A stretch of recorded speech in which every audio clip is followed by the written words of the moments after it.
Pastor Dan here from Dexter Gospel Church. Thanks for watching this Proverbs Practical. In our last video, we saw the power of flipping a coin. This next verse makes a sobering observation about relationships and how hard they can be to rebuild when broken. Proverbs 18:19 says, "A brother offended is harder to be won than a strong city, and their contentions are like bars of a castle." Have you ever noticed that the closer people are to each other, the harder they fight when they fall apart? Whether it's siblings as children who might not let anyone else pick on their brother, but oh man, they fight each other.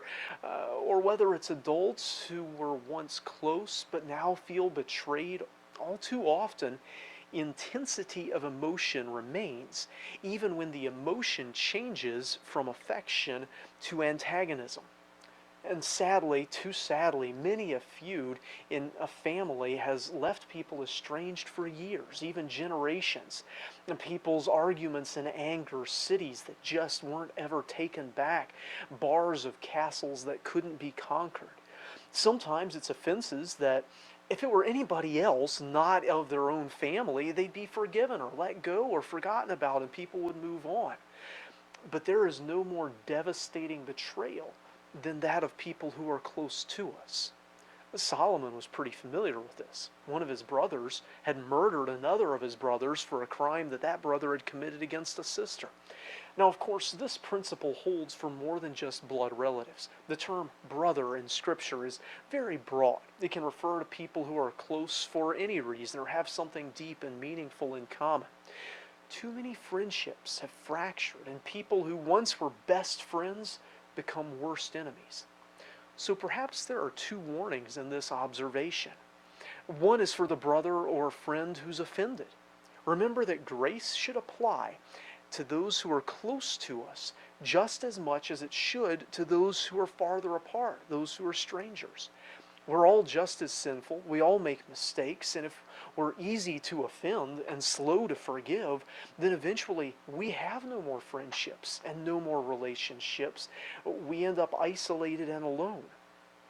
Be mindful that you don't extend more grace to strangers than you would to your own family or friends. Don't be a city that can't be reconquered by those who once were close to you.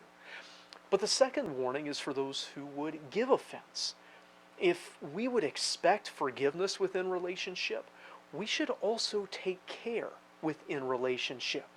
It really does feel worse to be hurt or betrayed by someone who should have more love and caring for us than by a stranger who has far less reason to be careful of us. When you damage a relationship, it can be really hard to rebuild. And that's not all the fault of the person who was hurt or is needing to be won back over again.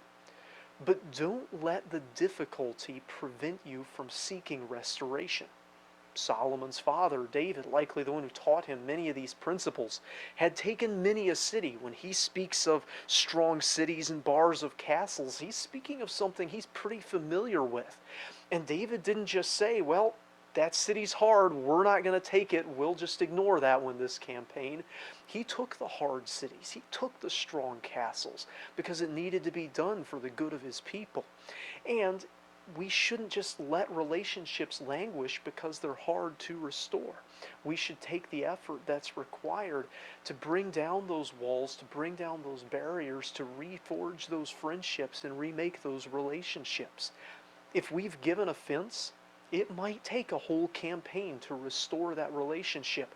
And that's a campaign we should be willing to undertake for the value of a brother, of a friend, of someone who once was close to us. Actions within relationships are powerful. We should be careful of them and deliberate in them so that we don't hurt those that we should be protecting. And when we fail, because the closer we are to people, the easier it is for us to offend them and to hurt them. We just bump up against each other more easily. Be aware that it's often a long road to restoration. So let's be full of grace for one another. Let's be hard to offend. Let's be swift to forgive. Let's be deliberate about not hurting each other, and let's be deliberate about restoring those whom we've offended. As always, if this video was helpful to you, hit like on it and subscribe to our channel if you haven't already. Just spread it around to your friends so they can be helped through it too. We'd love to hear from you in the comments or through our website at dextergospel.org. Our last video for the night should go up in just a few minutes here. If you've got questions about the Bible or prayer requests, feel free to drop them in the comments below. Thanks for watching.